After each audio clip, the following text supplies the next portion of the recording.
start of the year, new tournament, different tournament. How are you looking to this to the fixture competition? Yeah, we're looking forward to it. We knew that this was going to be quite a busy, well, I said we're 13 weeks in, so it's been pretty busy right through. But in relation to this, normally seasons have, 3 distinct blocks, start, middle, end, and often the middle bit is the bit that gets away from you, because you start well with the enthusiasm for pre-season, and then obviously you try and manufacture a situation for the final run-in. Whereas when we look at this now in the format with the World Cup scheduling, this is actually quite a pivotal part for us. These sort of 6 to 8 games, Welsh derbies, effectively, are 8 pointers for us. Europe sits in the middle of it. Obviously, you could probably do without a trip to South Africa in the middle of it, but there we go. At least it'll be 30 degrees and not raining and minus whatever it is. So look, we know this is a really important part of our season to try and frame it. You don't win anything in January, but you certainly need to get yourself in a position, hopefully, to take things or get progressed to knockout rounds. We enjoyed our European conquests last year, and we, irrespective of competition, we see this to be no different. Given that you've made strides now in the URC, you're climbing that table, does that at all change your view on Europe in terms of your list of priorities, given how small your squad is and how limited your resources are? It's a really good question, and normally if I was sitting here without the injury list that I have, I could actually have the opportunity to probably do that. But as a result, in certain positions in particular, we have no choice. So even if I wanted to, I couldn't. So, we're training out there we can't get full teams out, we can't get people in the right positions, we can't get, prepare as we'd like to. But as we've always said, we try and see the opportunity in it, and we try and find a way, and we'll see where it gets us. And it's unfortunate, did you mention before that the Cheetahs boys you brought in, which would have been obviously great to help with, perhaps numbers-wise, you can't use them in Europe, can you? No, they're cup tied for them. Yeah. So because they're in their competition. So look, post this window and where everyone see that won't change. But obviously we get a little bit of, after these 2 European games, we get a little bit of respite from a game perspective. So we can lick our wounds, and we're looking to get a significant amount of people back in that month. So we're hoping to have Alex Cuthbert, Toby Fricker, Don Morris, Morgan Morris, who else is there? Probably a couple more people come back there in that. Tips will be back in that. So that we're hopeful from that point of view that we would have weathered the storm. But the last 4 to 5 weeks have been very challenging for sure. Yeah, sure. A couple of the players you just mentioned then. No chance of getting a couple of those back now for Europe these next couple of weeks? I'm thinking of someone like maybe Cuthbert who's back training, or no, not him. We've got people like Kieran Williams back. We've got a couple of HIAs on top as well, which don't help. So you saw obviously how we finished the game with 2 hookers on the pitch and bits and pieces. So yeah, there's plenty of band-aids around, but they're good rugby players, and we'll through adversity we find out quite a lot. And the one thing I know about this group and this team is that they'll work exceptionally hard, they'll play tough, and whatever shirt number's on your back, they'll give it their best, and that's the exciting thing about this group. Yeah. And Tips, no chance of him Not next couple of weeks? No. I mean, to be fair, he's out and he's out there, he's just getting back in. These 2 games will be a game too far, but we're looking forward for him to be back probably in our first game in the Six Nations. Great stuff, great. Tell me about what have you made of Perpignan? I mean, it's always hard to judge, isn't it, how they're going to approach Europe. They've got their own priorities as well. But what have you made of their first 2 European games? Well, we've looked at that, and they've been different teams to what they've obviously, as anyone would, survival in your league campaign is really, really important. And obviously where they were languishing for a bit, I can understand why they, we don't know what team's going to turn up, both in selection and whatever, but we want to focus on ourselves.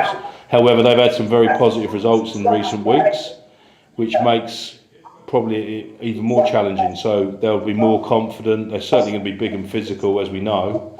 And as we found out when we went to Montpellier, where we lost the physicality battle, that makes it very, very tough. But again, we can't manufacture physicality we haven't got. But you know, we need to be smart, like we were, for example, in the Cardiff second half. You know, I'm not saying it's the same answer, but you need to use your resources, you know, cleverly in order to give yourself a chance to win the game. Yeah, and yourselves, you're going into Europe now on the back of 3 wins from 4, so some good form, some good results. And I know there's adversity, there's numbers-wise, injury-wise, but there must be generally a good feeling in the camp. Yeah, there is. There's a really positive feeling. I mean, it was, you know, and even the Montpellier game, which, you know, we came second in considerably on the scoreboard. If you actually look at bar the try conversion rate, we spent the same amount of entries, same amount of times getting into the red zone that they could cross the line and we couldn't. So you need to be clinical, right? And that's where the physicality sometimes, you know, you can't coach past it. You can't coach past it. It just is what it is. So look, we've performed pretty consistently for the last couple of months, to be fair. And you know, in all season, winning a lot of fixtures. So we're delighted with that and the performance side of things. Obviously, you're always striving to get better. But there's a good mood in the place. You know, we spent some last weekend without a game, which was the first time for ages. But we came in and trained the week before. You know, we had a re-emergence of our pre-season fun Fridays where we had, you know, bullseye and would I lie to you and all this sort of stuff as some team stuff, and spent a bit of time together off the pitch. There's a good feeling around the place, and yeah, we're enjoying ourselves for sure. Just 2 more from me, if I may. Do you feel, just looking at the table, would 1 more win get you through?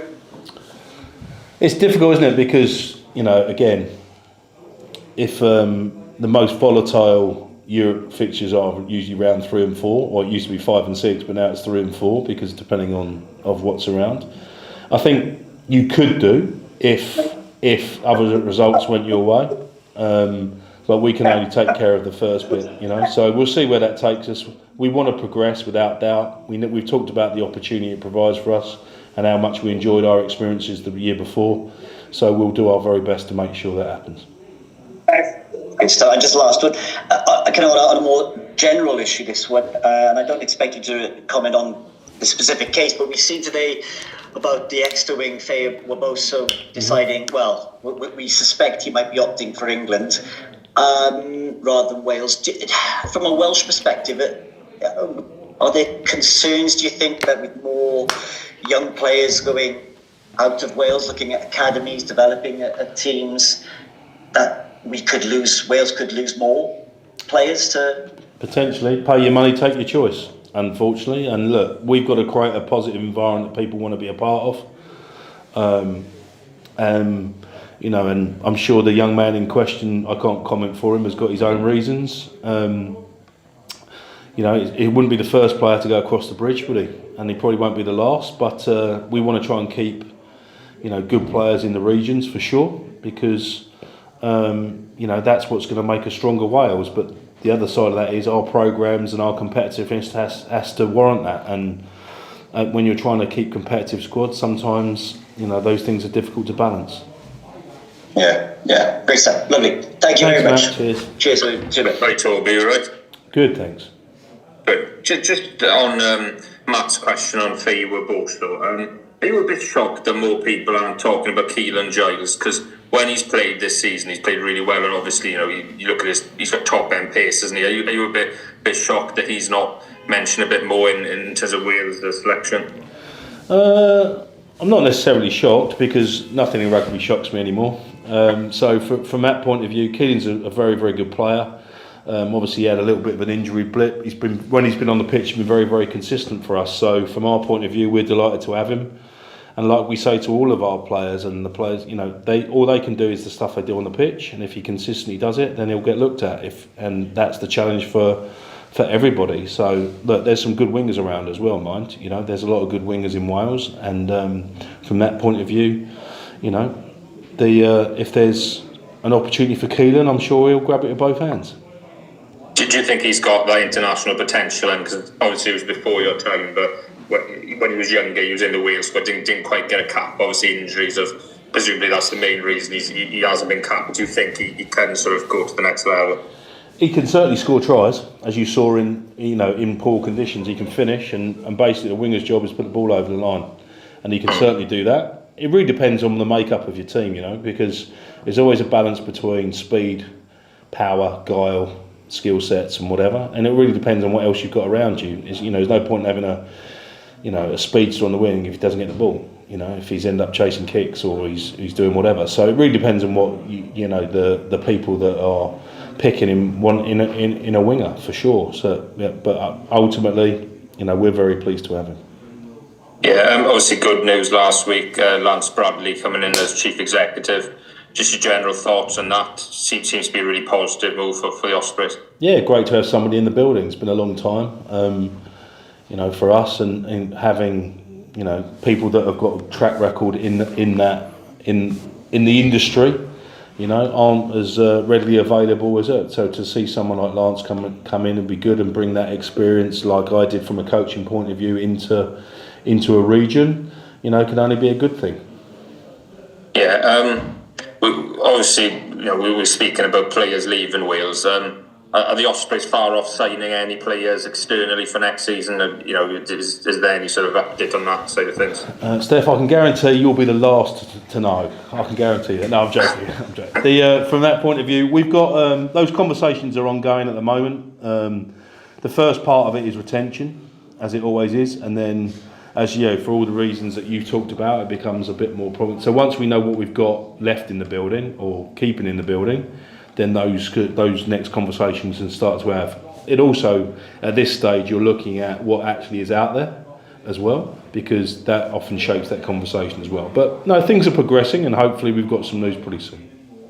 Yeah, and just finally, what positions would you really like to strengthen for next season?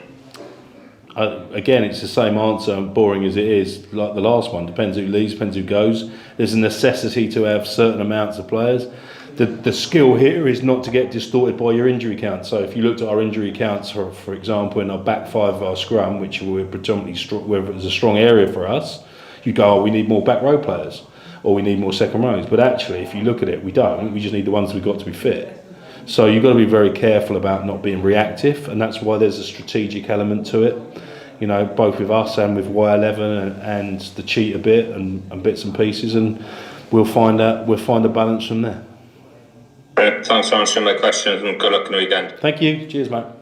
Toby, you say you're going to get some players back, but next week we're in the Welsh squad and you're going to lose a load of players as well. How many do you think you're likely to be seeing going out for these Six Nations? Well, World Cup started with 13, and then it ended up being 6 that actually went after injury and whatever. I think there's some dropped out due to injury. So I'd imagine it's somewhere between those two numbers, I would have thought. Now, bearing in mind some of those people have already left, so, and on squad numbers, we're actually travelling pretty well, which normally means that a few people potentially might be given opportunity because we've gone well. So, look, we have to be resilient, and this is where we have to, fortunately, because of what's gone on before, there's not quite as many fixtures, but there's still enough. So that's going to be the challenge, right? But this is a chance for the young players that we've been developing. This is a chance for, where the real trouble comes, Rob, is if you're beyond injured, there's nothing you can do about it, for one. So we have to control the controllables. And the second part of it is we need to be proactive, like we did in pre-season that I spoke to you guys about how we prepare. We're probably going to have to get together with regions and other teams to prepare because we just don't have the bodies. It's one of the things that people on the outside, including us, don't see. No. You can't train properly without enough bodies, can you? No, well, we did 10, I think it was 8 to 10 off-field training sessions against different teams in pre-season. Ranging from Swansea Uni to Bath to Dragons to Cardiff to whatever, So from that point of view, you have to be creative, right? You have to solve the problem. So, we're not, we can't afford to be judgmental. We just need, as the teams that we're training against, need the opportunity to prepare and get better, because if not, the level you train at and the level you play at is so different. You increase your injury risk, you don't actually learn anything, and you don't get to execute under game pressure. And if you're not careful, you actually then detrain, both physically and from a skill execution point of view. But, that's the hand we've got, so that's what we'll do. And mentally, motivationally, it must be difficult for some people who are left behind as well, and you've got low numbers, and you go, well, what's the point, you know?